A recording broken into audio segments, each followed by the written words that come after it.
Welcome to the Explainer. You know, if you've hit the late game in Whiteout survival, you already know the grind is incredibly real. And right now, the community is just completely divided on what to do next. So today, we're diving straight into the data to definitively solve the ultimate late game dilemma. And we're doing it using first principles mathematics. Let's cut through all the noise and see what the verified data actually says. Here is our roadmap for today. First up, the late game dilemma, followed by unlocking combat effectiveness, the lethality advantage, debunking the capacity fallacy, the true cost of power, and finally, the optimal free-to-play strategy.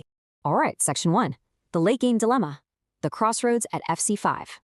Okay, so here's the burning question. Once you hit Furnace Crystal level 5, you are staring down this massive resource allocation choice. Do you spend your incredibly scarce resources unlocking Tier 11 troops via the War Academy, or do you upgrade your Furnace to FC8 while just holding on to your Tier 10 troops? The game essentially opens up two completely distinct tracks right here, creating a strategic fork in the road that will literally dictate your account's success for the next several years. These two entirely divergent paths demand completely different currencies from you. On one side, we have Path A. This asks you to invest Fire Crystal Shards and Steel into War Academy research for those T11 troops. On the other side, Path B demands massive, and I mean massive, amounts of regular and refined Fire Crystals to push your Furnace and camps to FC8. Picking the wrong one here? Well, that could cost you literally years of free-to-play grinding. Moving right along to Section 2. Unlocking combat effectiveness beyond the power score. To figure out which path is actually superior, we have to look under the hood. Because the game's displayed power score, it's actually pretty misleading. Real battles are decided by a multiplicative formula, offensive strength multiplied by defensive durability. Because these stats compound on each other, a balanced 10% increase across the board actually yields a massive 46% increase in your true combat effectiveness. Surprisingly, at a base level, the combat effectiveness of a T11 troop at FC5 is practically identical to a T10 troop at FC8. We're talking 97.6%. On a purely per unit basis, T10 FC8 holds a tiny 2.4% edge, which is a margin so incredibly small that it gets easily wiped out by just minor hero buffs. Section 3, the lethality advantage, the hidden combat driver. But hey, power scores really only tell half the story, right? Because not all stats are treated equally by the game. If you reverse engineer the developer's default formula, it gives lethality this deceptively low 0.5 weight. That's 4 times lower than defense or health, which sit at a heavy 2.0. Looking at that, you'd probably think lethality is just some throwaway stat. But that couldn't be further from the truth. In a real mirror match, especially when infantry clash, lethality totally bypasses enemy defense entirely. Because high defense blocks standard attacks, basically reducing them to 0, lethality steps in and deals direct health damage.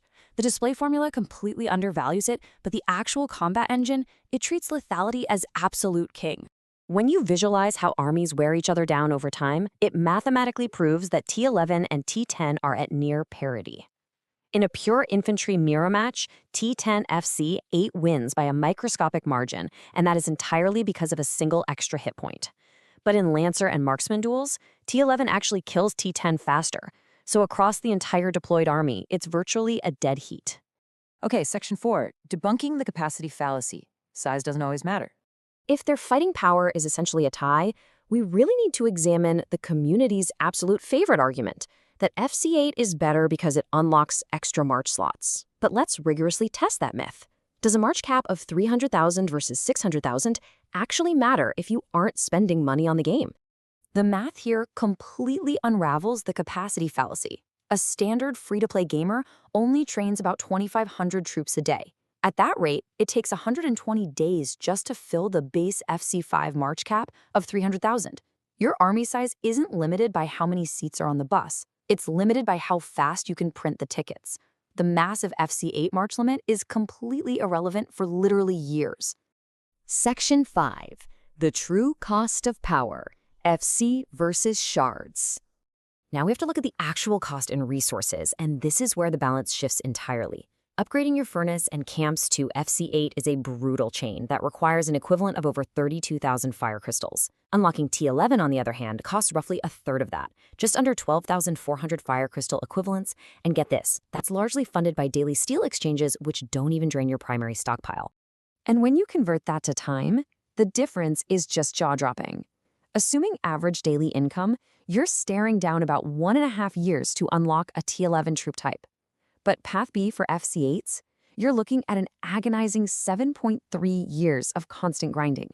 Let's be real, you'll likely quit the game long before you ever see that FC8 furnace. So ultimately, when you calculate the actual strength you're getting per 1,000 fire crystals invested, the T11 path is a massive 2.3 times more efficient. Choosing FC8 means you're actively forfeiting nearly 70% of a complete T11 unlock in sheer opportunity cost. Which brings us to Section 6, the optimal free-to-play strategy, the final verdict. All right, crunching all the mechanics and debunking all these myths leaves us with an objective mathematical truth. The math heavily favors T11 for any free-to-play constraint. Whether you believe the game's flame tech bonuses are baked into the base stats or apply it as hidden multipliers later, the answer is exactly the same. The resource efficiency argument for T11 is overwhelming. So, applying some mathematical optimization, we get a definitive all-or-nothing game plan. Step 1. Build a modest FC6 to FC7 floor to capture those easy infrastructure gains. Step 2.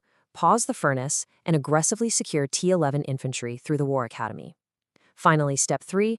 Once you have that superior T11 base, only then do you transition your remaining resources to pushing toward FC8. The absolute mathematical truth here is that T11 is not an alternative to FC8. It is the mandatory foundation. By securing T11 first, you get immediate, massive combat benefits that make your eventual FC8 endgame exponentially stronger. You don't have to wait 7 years to be competitive. You can be highly competitive in just 1.5. So, with the math totally settled, the only question left for you is this. How quickly are you going to adjust your game strategy? Are you going to continue the 7-year grind for empty March slots, or are you going to start building the ultimate T11 army today? Thanks so much for joining me on this explainer, and I'll see you in the next one.